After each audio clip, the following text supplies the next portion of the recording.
Les institutionnels sont-ils en train de chasser vos stop loss? Vous avez sûrement déjà eu ce sentiment sur les marchés de vous placer par exemple à l'achat et de vous faire chasser votre stop quasiment instantanément et juste après, quelques secondes après, le prix remonte en flèche.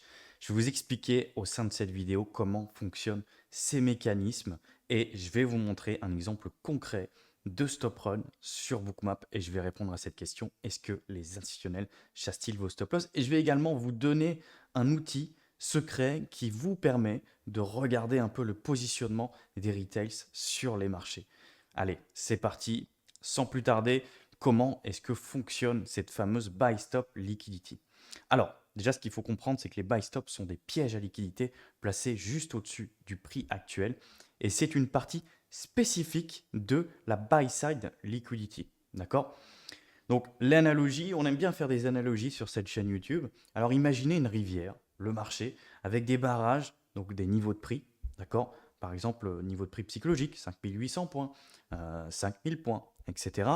Les buy stops sont des vannes qui s'ouvrent quand l'eau, le prix, atteint un certain niveau, libérant un flot d'achat. Ok?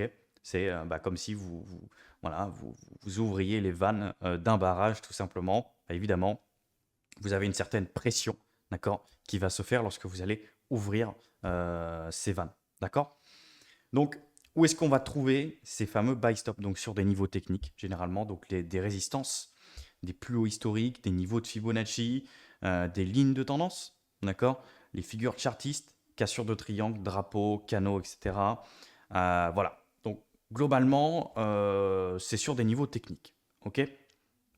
Les stop loss des vendeurs, tout simplement, les traders en position vendeuse vont souvent placer des buy stop pour limiter leurs pertes. Ça va de soi. Un trader, lorsqu'il se place en position, il va chercher immédiatement à placer un stop loss. D'accord? La plupart des traders, en tout cas, placent des stop loss. Donc, c'est ça qui nous intéresse. D'accord? Donc, justement, rentrons un peu dans le vif du sujet. Alors, comment fonctionne cette fameuse buy stop liquidity? Donc là, on va prendre un exemple. Sur un graphique du S&P 500, on a une résistance ici que vous voyez à 6120 points. D'accord? Ça va attirer des buy stop car les traders vont tout simplement anticiper une cassure haussière. Et là, vous voyez que bon, la cassure haussière se fait en l'occurrence, mais ensuite, le prix est avalé à la baisse. Quel est le rôle des institutionnels ici? Les gros acteurs, donc comme les banques, les hedge funds, ont besoin de liquidités pour acheter ou vendre des volumes énormes, parfois des milliards de dollars. Ils ne peuvent pas simplement passer un ordre au marché, car cela ferait bouger énormément le prix contre eux. Donc c'est ce qu'on appelle du slippage. D'accord? Solution, ils ciblent les buy stop pour vendre leur position longue ou déclencher une volatilité qu'ils peuvent exploiter. Donc ils vont tout simplement rechercher ce qu'on appelle de la contrepartie. D'accord? Donc majoritairement, ils vont rechercher des ordres d'autres institutionnels. Ils ne vont pas s'intéresser forcément aux retails, comme on va le voir juste après. Ce que vous devez comprendre, c'est que vous ne devez plus être les idiots utiles des professionnels qui exploitent ces mouvements. Vous devez vous glisser dans leurs bottes. D'accord? Vous voyez constamment ces mouvements de prix. Vous pouvez voir des breakouts, vous pouvez voir tout un tas de choses, mais en réalité, ce ne sont tout simplement que des mouvements de buy stop liquidity ou de sell stop liquidity. Et là, en réalité, ça va être d'autres opportunités. Donc, si par exemple, vous allez cibler un breakout sur ces zones-là, eh bien, ce que je vous invite à faire, c'est que si vous voyez que ça ne part pas, eh bien, réversez votre position. Si vous voyez qu'on réintègre un niveau en particulier, essayez d'exploiter tout simplement ces signaux-là. Je les exploite pour ma part avec Bookmap et je peux vous dire que c'est tout simplement explosif. Voilà, parce que ce sont des signaux qui seront très peu exploités par les traders particuliers et qui sont vraiment très très très intéressants. Pour repérer ce qu'on appelle des mouvements de stop run, des cassures de stop, les données de la CFTC qui sont publiques sont un super complément à l'order flow. Donc là, regardez un petit peu ce petit exemple sur le SP500 futur. Les petits traders particuliers, comme vous et moi, ont ajouté 40 979 positions short en une seule semaine. Ça veut dire qu'ils sont positionnés essentiellement à la baisse et placent des stops au-dessus des résistances. D'accord? Donc les gros acteurs le savent et peuvent pousser le prix pour déclencher ces stops, créant un stop run. Sachez que globalement, les institutionnels n'ont pas accès à d'autres informations que celles-ci. Ils ne peuvent pas se dire, bon bah tiens, ici, il y a Jean-Michel qui a placé son stop loss, on va aller le déclencher. Ça ne fonctionne pas vraiment comme ça. Il se base plutôt sur ce type de données qui sont tout simplement publiques. Avec l'order flow, je confirme ça en voyant une explosion du volume à ce niveau. Et en confirmant ces données et l'order flow, vous anticipez mieux ces pièges et vous tradez de manière plus stratégique. Donc si jamais vous avez envie d'observer ces données, donc là vous avez le lien tout simplement qui est ici. Je le mettrai aussi dans la description et vous avez le petit code à taper pour accéder directement à cette fenêtre-là. D'accord? Et ça vous permet d'observer ces informations toutes les semaines. Et ça va vous donner un avantage par rapport à beaucoup d'autres traders qui n'exploitent pas ces informations et qui se contentent uniquement de trader avec les bougies. Donc si vous utilisez l'order flow plus ça, je peux vous dire que vous avez un sacré avantage. Alors maintenant, pourquoi est-ce que les instituts ne chassent pas systématiquement les stops des particuliers?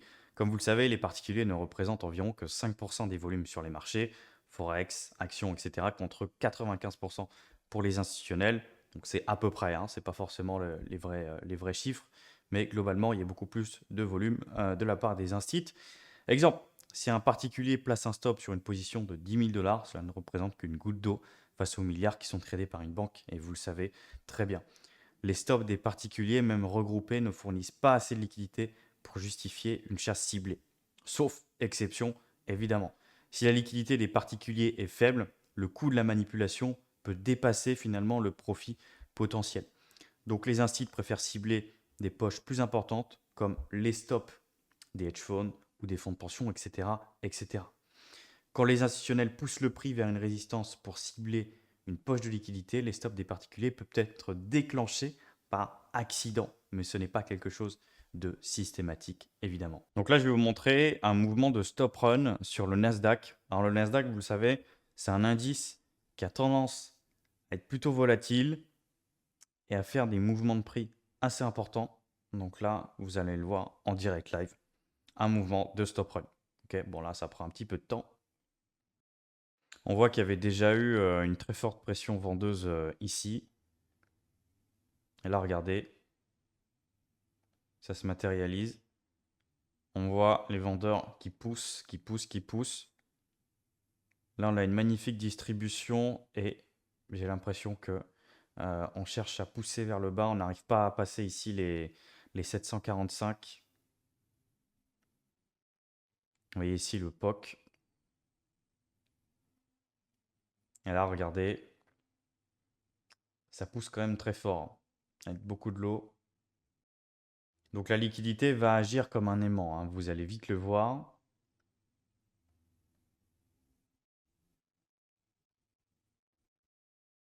Regardez. Regardez un petit peu là le tape. Regardez le tape. Regardez la mitraillette d'ordre vendeur. Donc là, évidemment, hein, ça agit comme un aimant, mais ça a cassé. Il y avait beaucoup trop de pression. Vous voyez ici, ça a tenu quelques microsecondes hein, finalement. Quelques microsecondes. Et là, voilà, le stop run. Magnifique.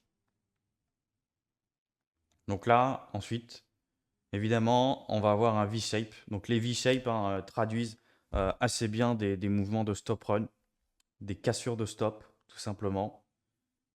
Là, le prix qui redescend à la baisse, qui tient cette zone hein, quand même, et là, qui remonte très très fortement. Et vous voyez que là, pourtant on est en x1, hein, voilà. Là, vous voyez, ça remonte très très fortement. En l'espace de 30 secondes, le mouvement est terminé. Donc ça, c'est des opportunités très très très intéressantes à exploiter lorsqu'on fait du scalping. On peut exploiter ces gros mouvements de stop run. Surtout si on est sur des niveaux de support qu'on a repérés en amont avec le market profile, etc. Avec une analyse technique. Ça peut nous permettre d'avoir de très très beaux trades.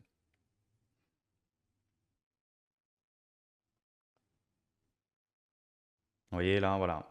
Voilà un mouvement de stop run. Voilà globalement le mouvement de stop run, caractérisé ensuite par un V-shape. Voilà, c'est juste magnifique. Et là, vous voyez en plus hein, la grosse liquidité. Là, vous voyez, depuis 17 heures, hein, c'était le plus gros bloc de liquidité voilà, de la journée. Et vous voyez, on est venu casser ce niveau. On a perdu plus de 20 points. Donc là, je peux vous dire que là, il y a pas mal de stops qui ont sauté, hein. Là, vous pouvez voir, les acheteurs sont très très peu nombreux. Vous voyez ici dans les petites boules. Les petites boules, hein, c'est tout simplement les ordres qui sont exécutés au marché. Et là, regardez, vous voyez ici, on a vraiment des gros gros blocs vendeurs. Vous voyez ici. Voilà, de toute façon, on a vu sur le time and sell, juste ici, regardez. Là, ici, vous avez le time and sell, c'est au moment où ça a cassé. Donc là, autour de 20h08. Là, 20h08, vous voyez ici, regardez le time and sell, ce qui est très, très, très vendeur, hein. Vous voyez pas un seul acheteur. Donc là, évidemment, ça vous donne un petit peu le tempo. Et vous comprenez tout de suite ce qui est en train de se passer. Vous voyez vraiment des ordres à la chaîne qui pètent, qui pètent, qui pètent. Donc là, vraiment, ça, c'est des stops finalement qui sont pétés à la chaîne.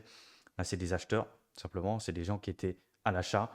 Et puis, évidemment, voilà, là, on a eu le mouvement de stop run qui s'est matérialisé. Voilà, donc, c'est juste magnifique. Et là, vous voyez le prix tout simplement qui remonte très, très fortement à la hausse. Voilà, en l'espace vraiment de quelques minutes. Voilà, donc j'espère que cette vidéo vous a appris beaucoup de choses. J'espère vraiment qu'elle vous a plu également. Donc lâchez un like, lâchez un commentaire. Et ceux qui veulent aller beaucoup plus loin, eh bien n'hésitez pas, rejoignez-nous dans l'accompagnement trading institutionnel. Et je me ferai un plaisir de travailler avec vous et de vous enseigner les meilleurs process et méthodes du moment sur l'order flow pour que vous puissiez les appliquer dans votre trading et avoir une activité de trading profitable, rentable à long terme. Merci à vous et je vous dis à très vite. Ciao.